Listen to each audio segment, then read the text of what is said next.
ಎಲ್ಲ ಕನ್ನಡದ ಮನಸ್ಸುಗಳಿಗೆ ನಮಸ್ಕಾರ.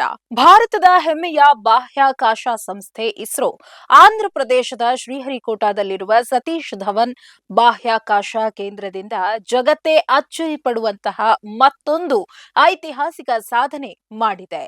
ಅದರಲ್ಲೂ ಅಮೆರಿಕದ ಸಂಸ್ಥೆಯೊಂದು ಅಲ್ಲಿ ಇರುವ ನಾಸಾ ಬಿಟ್ಟು ಭಾರತಕ್ಕೆ ಬಂದು ಇಸ್ರೋ ಜೊತೆಗೆ ಒಪ್ಪಂದ ಮಾಡಿಕೊಂಡು ಉಪಗ್ರಹವನ್ನ ಗಗನಕ್ಕೆ ಹಾರಿಸಿದ್ದು ನಿಜಕ್ಕೂ ಹೆಮ್ಮೆಯ ಸಂಗತಿ. ಈ ಕುರಿತಾದ ಒಂದು ಕುತೂಹಲಕಾರಿ ಮಾಹಿತಿ ಇಲ್ಲಿದೆ. ಇದು ಈ ಕ್ಷಣದ ಸುದ್ದಿ ವಿಶೇಷ. ನೀವು ನೋಡ್ತಾ ಇದ್ದೀರಿ ಪಿಬಿ ನ್ಯೂಸ್ ಕನ್ನಡ. ನಾನು ಅಕ್ಷತಾ ಕುಲಕರ್ಣಿ.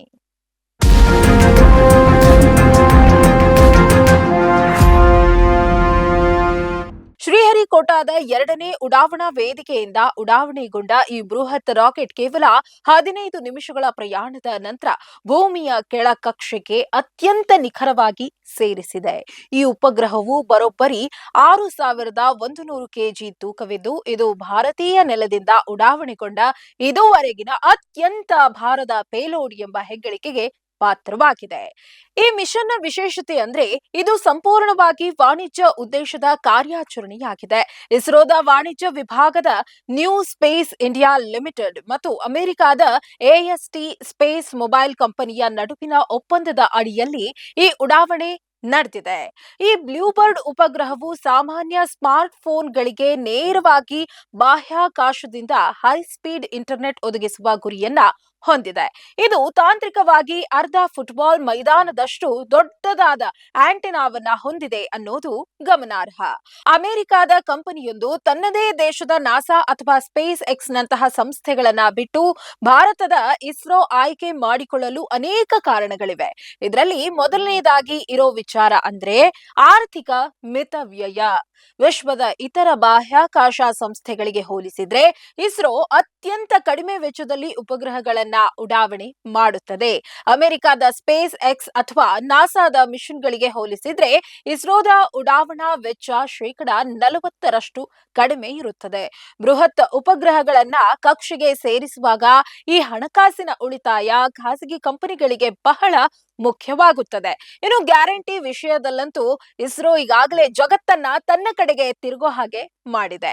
ಇಸ್ರೋದ ಬಾಹುಬಲಿ ಎಂದೇ ಕರೆಯಲ್ಪಡುವ LVM-3 ರಾಕೆಟ್ ಇದುವರೆಗೆ ಸತತವಾಗಿ 100% ಯಶಸ್ಸಿನ ಪ್ರಮಾಣವನ್ನ ಹೊಂದಿದೆ. ಚಂದ್ರಯಾನ 3ರಂತಹ ಐತಿಹಾಸಿಕ ಮಿಷನ್ಗಳನ್ನ ಯಶಸ್ವಿಗೊಳಿಸಿದ ಈ ರಾಕೆಟ್ನ ಸಾಮರ್ಥ್ಯದ ಮೇಲೆ ವಿದೇಶಿ ಕಂಪನಿಗಳಿಗೆ ಹೆಚ್ಚಿನ ನಂಬಿಕೆ ಇದೆ. ಅಲ್ಲದೆ ಅಮೆರಿಕದ ಸ್ಪೇಸ್ ಎಕ್ಸ್ ನಂತಹ ಸಂಸ್ಥೆಗಳು ಪ್ರಸ್ತುತ ನೂರಾರು ಉಪಗ್ರಹಗಳ ಉಡಾವಣೆಯ ಆರ್ಡರ್ಗಳನ್ನ ಹೊಂದಿರೋದ್ರಿಂದ ಅಲ್ಲಿ ಉಡಾವಣೆಗೆ ದೀರ್ಘಕಾಲ ಕಾಯಬೇಕಾದ ಪರಿಸ್ಥಿತಿ ಇರುತ್ತದೆ. ಆದ್ರೆ ಇಸ್ರೋದ NSIL ಮೂಲಕ ವಿದೇಶಿ ಕಂಪನಿಗಳಿಗೆ ನಿಗದಿತ ಸಮಯದಲ್ಲಿ ಉಪಗ್ರಹ ಉಡಾವಣೆಯ ಭರವಸೆಯನ್ನ ನೀಡಿ ಯಶಸ್ವಿಯೂ ಆಗಿದೆ. ಅಲ್ಪಾವಧಿಯಲ್ಲಿ ದೊಡ್ಡ ಕಾರ್ಯಾಚರಣೆಗಳನ್ನ ಕೈಗೊಳ್ಳುವ ಇಸ್ರೋದ ವಾಣಿಜ್ಯ ನೀತಿಗಳು ಎಎಸ್ಟಿ ಸ್ಪೇಸ್ ಮೊಬೈಲ್ ನಂತಹ ಜಾಗತಿಕ ಕಂಪನಿಗಳನ್ನ ಆಕರ್ಷಿಸಿದೆ. ಒಟ್ಟಾರೆಯಾಗಿ ಹೇಳೋದಾದ್ರೆ ಕಡಿಮೆ ಖರ್ಚು, ಗರಿಷ್ಠ ಭದ್ರತೆ ಮತ್ತು ಸಮಯಕ್ಕೆ ಸರಿಯಾದ ಸೇವೆ, ಈ 3 ಕಾರಣಗಳಿಗಾಗಿ ಅಮೆರಿಕದ ಕಂಪನಿ ಇಸ್ರೋವನ್ನ ಆಯ್ದುಕೊಂಡಿದೆ.